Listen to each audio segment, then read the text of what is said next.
Students, welcome back to Pawan Bagh academy और मैं हूं आपका इंग्लिश दोस्त परमेश्वर सराटे।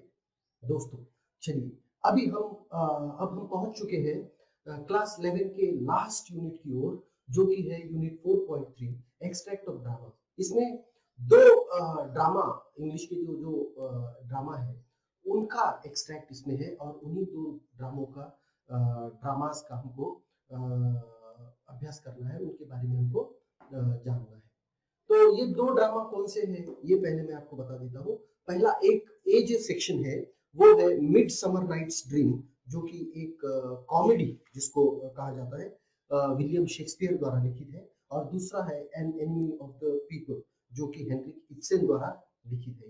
दोनों ड्रामा के, हेनरिक इब्सन के ड्रामा के बारे में हमने पहले भी जानकारी ली है, पर चलिए अभी हम इसको पूरी डिटेल्स में देखने वाले हैं। कुछ पार्ट, ऐसा नहीं है कि हम पूरा का पूरा ड्रामा देखने वाले, कुछ पार्ट उसका देखने वाले, पर जो पार्ट हम देखने वाले हैं उसके साथ साथ पूरा जो ड्रामा है उसकी स्टोरी हमें पता चलने वाली है, उसमें कैरेक्टर्स कौन कौन से वो भी पता चलने वाले हैं। तो एक एक करके हम ये दोनों ड्रामा करने वाले हैं। तो चलिए शुरुआत करते हैं मिड समर नाइट्स ड्रीम के साथ, जो कि विलियम शेक्सपियर द्वारा लिखित है। तो इसके पहले कि हम ड्रामा शुरू करें, हम उसके लेखक विलियम शेक्सपियर के बारे में कुछ जानेंगे। William Shakespeare has never been as great a name in English literature as that of William Shakespeare. 26th of April 1564 to 23rd of April 1616, that is 52 years. English साहित्य में एक भी नाम उतना बड़ा नहीं है जितना कि विलियम शेक्सपियर का नाम है। 26 अप्रैल 1526 से लेके 23 अप्रैल 1616 तक उनका कार्यकाल रहा है। 52 साल की आयु उनको मिली थी और उस 52 साल की आयु में उन्होंने जो कुछ भी कर दिखाया है, उन्होंने जो कुछ भी लिखा है, उसको दुनिया आज भी पढ़ती है। उससे उस पर बहुत किताबें लिखी जाती है, उस पर फिल्में बनती है, उस पर नाटक बनते हैं और आज भी वो उतने ही लोकप्रिय होते हैं जितने उस दौरान उस समय में होते थे। 1500 मतलब आज कम से कम एक 400 450 साल होने के बावजूद वो साहित्य आज भी अपनी क्या कहते हैं लोकप्रियता नहीं खोया है। ठीक है। Shakespeare, a playwright, poet and actor nicknamed Bard of Avon, considered as England's national poet, contributed 38 plays, 154 sonnets and 2 epic poems in a short span of 25 years. Shakespeare, जो कि इंग्लैंड का एक नेशनल पोएट भी माना जाता है, उनको उनके कार्यकाल में उन्होंने 38 नाटक, 38 प्लेज, 154 sonnets, poems, ठीक है, और इसी के साथ साथ 2 बड़ी महाकाव्य भी उन्होंने लिखे हैं। महाकाव्य जैसी लंबी लंबी कविताएं उन्होंने, बहुत बड़ी बड़ी कविताएं भी उन्होंने लिखी है और ये सब उन्होंने किया सिर्फ 25 साल के अपने लेखन के कार्यकाल में। देखिए 38 नाटक लिखना कोई बहुत क्या कहते हैं आसान काम नहीं है। इसीलिए अब इसमें कुछ दिया नहीं है, फिर भी मैं आपको बताना चाहूंगा कि कभी कभी ऐसा माना जाता है, कुछ लोगों का ऐसा भी मानना होता है कि ये जो शेक्सपियर का जो साहित्य है, शेक्सपियर ने जो साहित्य लिखा है वो किसी एक आदमी का काम नहीं, वो बहुत सारे लोगों का काम है और किसी एक नाम पर वो छापा गया है, ऐसा कई लोगों का मानना है। क्योंकि 38 प्लेस और वो भी एक से बढ़कर एक, ऐसे लिखना किसी एक व्यक्ति का काम नहीं, ऐसा लोग मानते हैं। पर फिर भी आज भी उन्हीं के नाम पर ये सारा कुछ दर्ज है और हम तो उसको यही समझ सकते हैं कि वो शेक्सपियर ने ही लिखा है, क्योंकि उसकी जो स्टाइल है, उसका जो कंटेंट है, उसका जो लिखने का तरीका है और बाकी सारी चीजें देखेंगे तो वो एक ही आदमी द्वारा रचित है, ऐसा हम मान सकते हैं। ठीक है।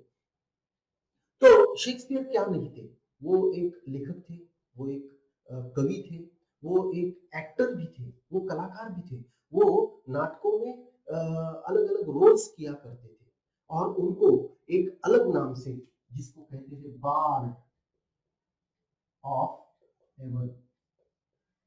बार्ड ऑफ एवन, बार्ड मतलब क्या होता है? बार्ड का मतलब होता है पोएट। एवन का मतलब उनकी वो एक जगह है जहां पर उनका जन्म हुआ था, वो स्ट्रैटफोर्ड ऑन एवन है ना। स्ट्रैटफोर्ड स्ट्रैटफोर्ड ऑन एवन नाम की जगह पर उनका जन्म हुआ था, इसलिए उनको एवन का कवि ऐसा कहा जाता है, वो नाम से भी उनको जाना जाता है। ठीक है। His plays are categorized into histories, comedies and tragedies. और उनके द्वारा जो 38 नाटक लिखे गए हैं उनको 3 भागों में हम बांट सकते हैं। एक को हम कह सकते हैं हिस्ट्रीज, दूसरे को हम कह सकते हैं कॉमेडीज और तीसरे को कहा जाएगा ट्रेजेडीज। तो ये 3 भागों में या फिर 3 हिस्सों में या फिर 3 कैटेगरीज में उनके जो लिखे गए नाटक है उनको हम बांट सकते हैं।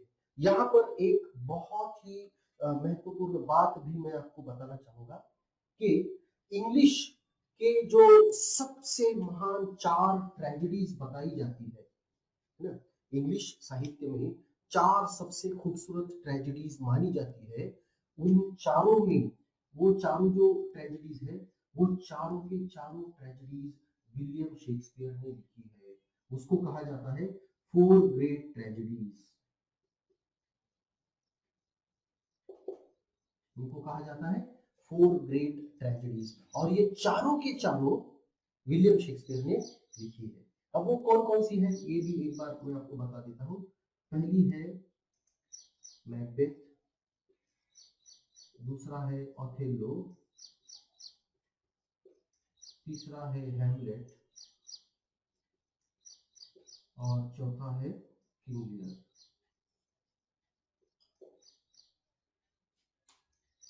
ठीक है। तो इसी से आप अंदाजा लगा सकते हैं कि इंग्लिश साहित्य में जो 4 शोकात्मिका मानी जाती है, जो सबसे बढ़िया शोकात्मिका मानी जाती है 4, वो चारों की चारों शोकात्मिका शेक्सपियर द्वारा लिखित है। शेक्सपियर मतलब दूसरे किसी भी लेखक का कोई भी साहित्य उसमें हम उसको शामिल नहीं कर सकते। इतना बड़ा काम, इतना बढ़िया काम, बड़ा ही नहीं बढ़िया भी, इतना बड़ा और बढ़िया काम शेक्सपियर द्वारा किया गया है। तो ये नाम बहुत ही बड़ा है, अंग्रेजी साहित्य का सबसे बड़ा नाम है। ठीक है। Merry Wives of Windsor, Merchant of Venice, Comedy of Errors, Much Ado About Nothing, Midsummer Night's Dream, As You Like It, should be read as a group because of their short theme. ठीक है। अभी ये जो पीछे दिए midsummer wife's dream, midsummer, merry wives of Windsor, merchant of Venice, comedy of errors, midsummer night's dream, ये जो कविताएं हैं, ये जो प्ले है, ये जो ड्रामा है, ये जो नाटक है, ये एक ग्रुप में बैठकर पढ़ना और भी ज्यादा मजेदार होता है, ये पढ़नी चाहिए। ये है कॉमेडी। अब प्रस्तुत नाटक के बारे में हम बात करते हैं। A midsummer night's dream. Midsummer Night's Dream was written around 1595 as an entertainment or entertainer at the marriage of some great nobleman and was later performed in a public theatre.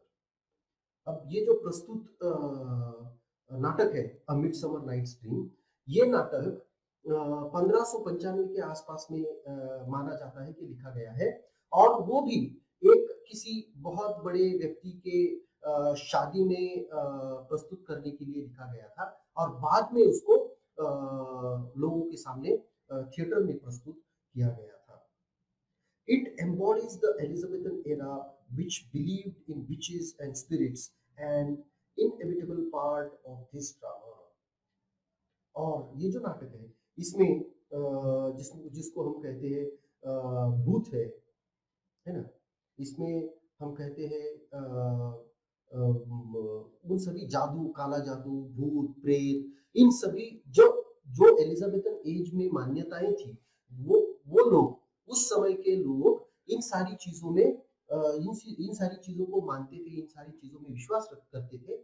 उन सभी चीजों का इसमें इस्तेमाल किया गया है, इसीलिए वो उस वक्त को बहुत अच्छे तरीके से दर्शाती है। These elements and dramatic material are used here along with songs, dances, clever ideas, mystical identities, etc. अब इसमें क्या किया गया है, ये जो भूत प्रेत के जो है एलिमेंट है उसको उसमें इस्तेमाल किया ही गया है।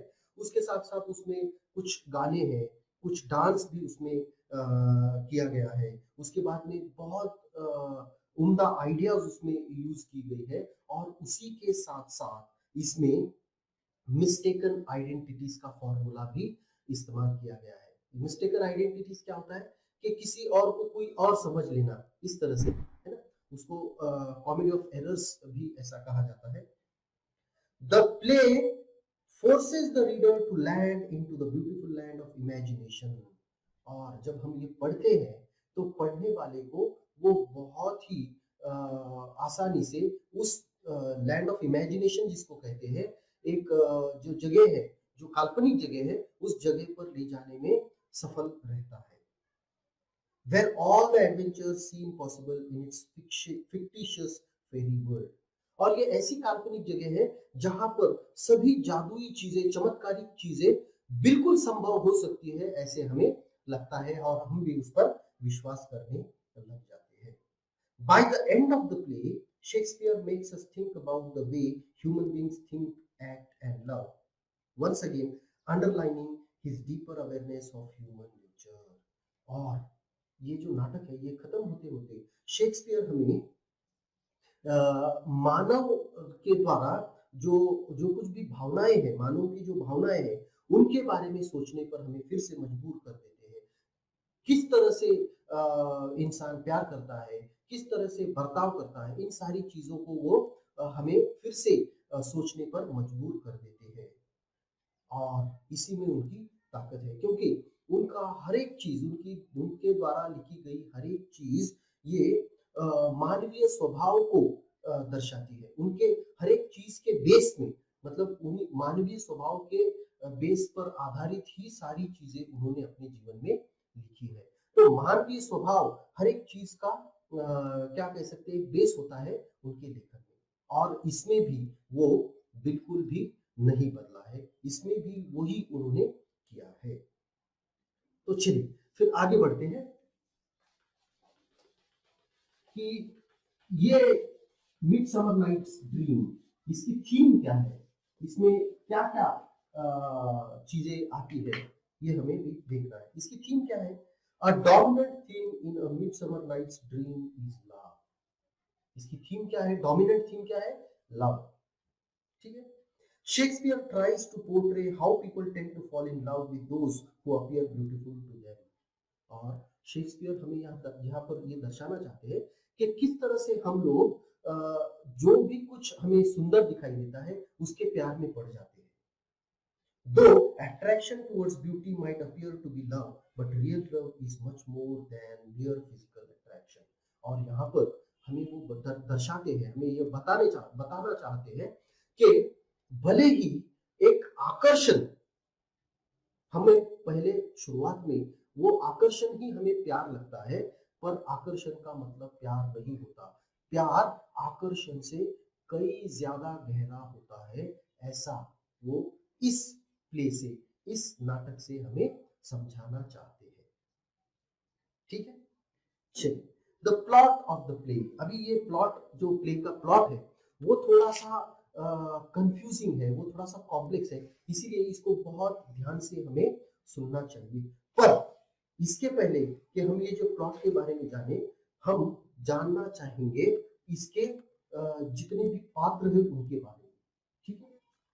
सबसे पहले थीसियस। थीसियस एक राजा है, ड्यूक ऑफ एथेंस है, मतलब वो ड्यूक एथेंस जो एक जगह है, उसके वो ड्यूक है। ड्यूक मतलब उस समय का राजा के जैसा हम कह सकते हैं। ईजियस,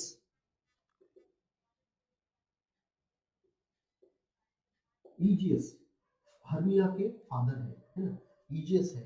फिर लाइजेंडर है, डिमिट्रियस है, लाइजेंडर है, डिमिट्रियस है, उसके बाद में हर्मिया है, हेलेना है, हर्मिया है, हेलेना, हेलेना है, ठीक है।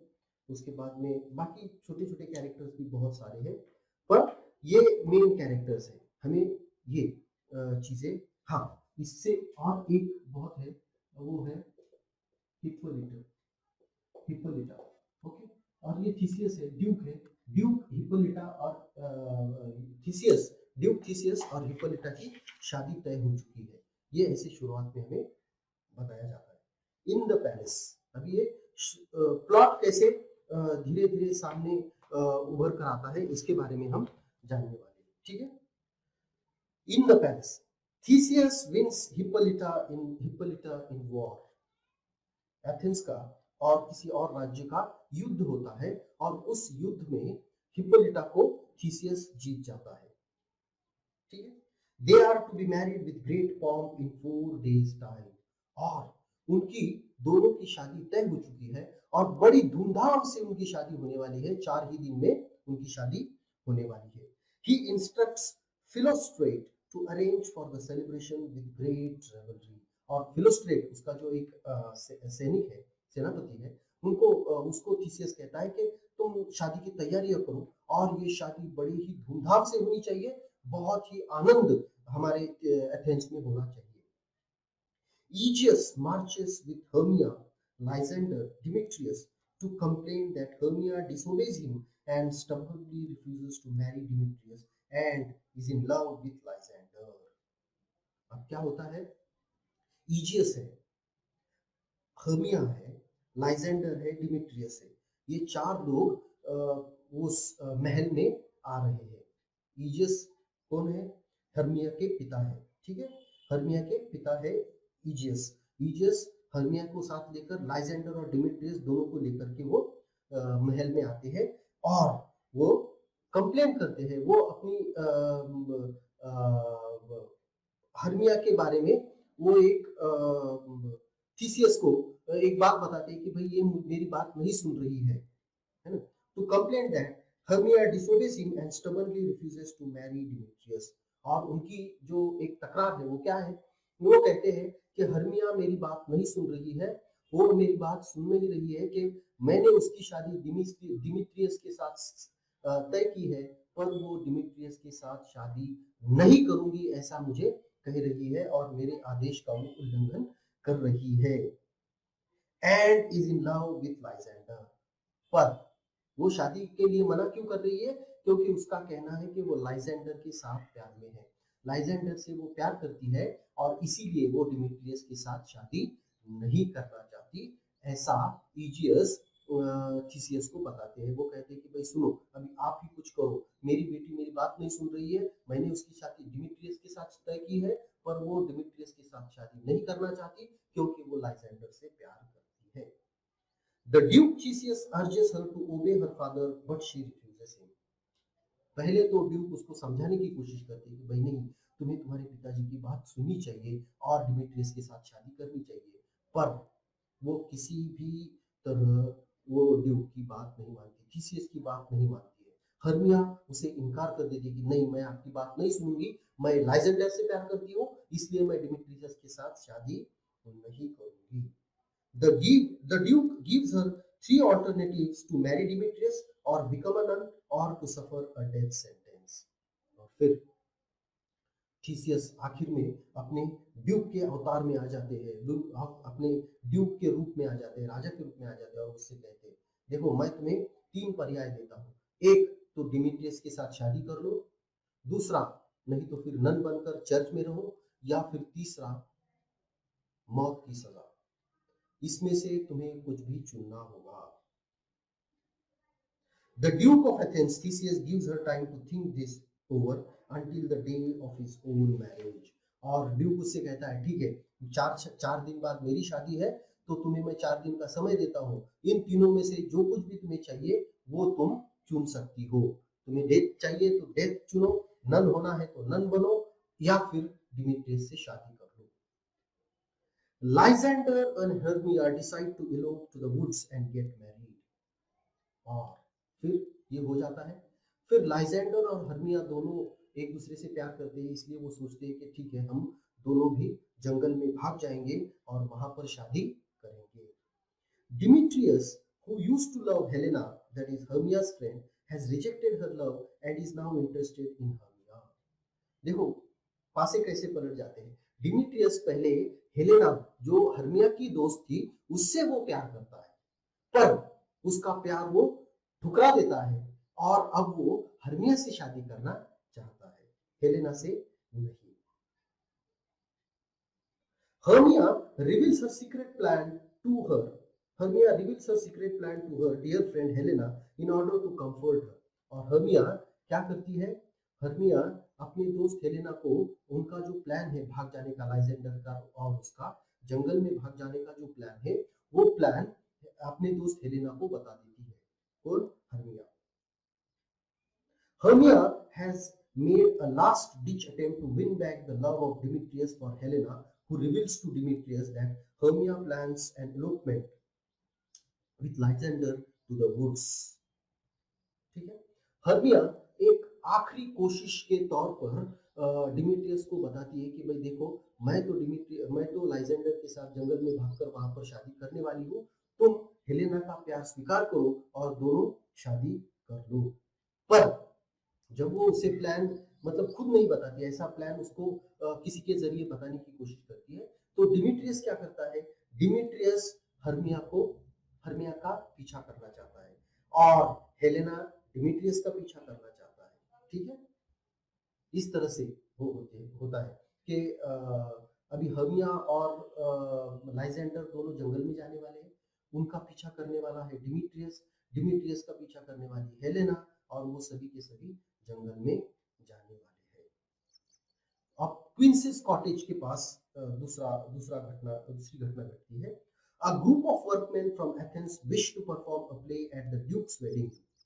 और यहाँ पर तैयारी चल रही है, जो नाटक कंपनी है वो सारे लोग वहां पर नाटक करने के लिए तैयारी कर रहे हैं, क्योंकि अभी ड्यूक की शादी होने वाली है और उस शादी में एक बहुत ही अच्छा नाटक हमें करना है, ऐसी तैयारी वो कर रहे हैं।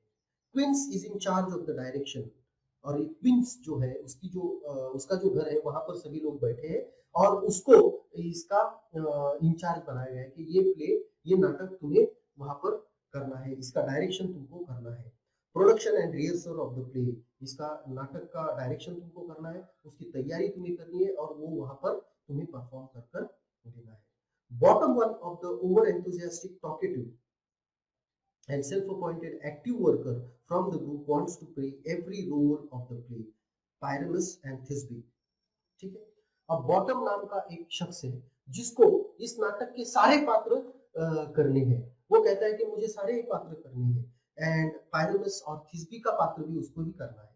दे all plan to meet in the woods for the rehearsal, और ये सारे लोग फिर क्या कहते हैं, ठीक है कोई बात नहीं, हम लोग सारे जंगल में जाकर के वहीं पर इसकी सारी तैयारी कर लेते हैं और वहीं पर हम एक रिहर्सल, एक प्रैक्टिस भी कर लेंगे, ऐसा वो सारे लोग सोचते हैं। इन द वुड्स, अब जंगल में क्या होता है? A different world unfolds in the woods. The king of fairies, Oberon, and queen of fairies, Titania, are having a fight over the custody of an Indian boy as to who shall own him. और जंगल में एक नई ही बात उभर कर आ रही है। जो परियों का जो राजा होता है ओबेरॉन, और परियों की जो रानी होती है टाइटेनिया, ओबेरॉन और टाइटेनिया दोनों में झगड़ा चल रहा है। और झगड़ा किस बात पर है कि एक इंडियन बच्चा है, एक छोटा सा इंडियन बच्चा है, वो किसको मिलना चाहिए, इस बात पर उनका झगड़ा हो रहा है। In order to teach a lesson to Titania, Oberon hatches a plan with the help of Puck. Oberon orders Puck to bring the magic potion. और ये ओबेरॉन जो है वो एक प्लान तैयार करता है, क्योंकि उसको टाइटेनिया को एक सीख देनी है, टाइटेनिया को एक लेसन सिखाना है, इसलिए वो एक प्लान तैयार करता है पक, जो उसका साथी है, उसकी मदद से। और वो पक को क्या कहता है कि वो एक जादुई औषधि लेकर आए, और वो पोशन किस तरह का है? मैजिक पोशन है, लव इन आइडलनेस, और उस जादुई जो पोशन है, जादुई जो औषधि है, उसका नाम है love in idleness. The juice of which is poured on the eyelids of a sleeping person makes him or her fall madly in love with the first person she sees after waking up. और ये औषधि कैसे काम करती है? तो उसका वो जो औषधि होती है, किसी भी सोने वाले व्यक्ति के आंखों के ये जो आईलिड होती है, उस पर डालना होता है, और उस पर डालने के बाद वो व्यक्ति उठने के बाद जिस किसी व्यक्ति को सबसे पहले देखता है, उसी के प्यार में वो व्यक्ति पड़ जाता है. इस तरह से ये मैजिक पोशन काम करता है. He thus plans to madden Titania and get the custody of Indian boy. और इसलिए फिर वो टाइटेनिया की आंखों पर वो डालकर वो बच्चे की कस्टडी खुद लेना चाहता है.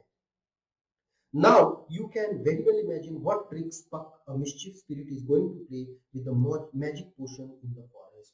और पक एक तो बहुत ही क्या कह सकते हैं उसको, बहुत ही शरारती है, और वो शरारती होने की वजह से उसके हाथ में इस तरह की औषधि अगर जाती है तो वो जंगल में क्या करने वाला है, ये सिर्फ हम सोच ही सकते हैं. As Demetrius enters the woods followed by Helena, Oberon notices his cold behavior with Helena and decides to develop feeling for her in the heart of Demetrius and orders Puck to apply the juice on his eyelids and marches into another part of the wood and applies the love potion on the eyelids of his sleeping wife.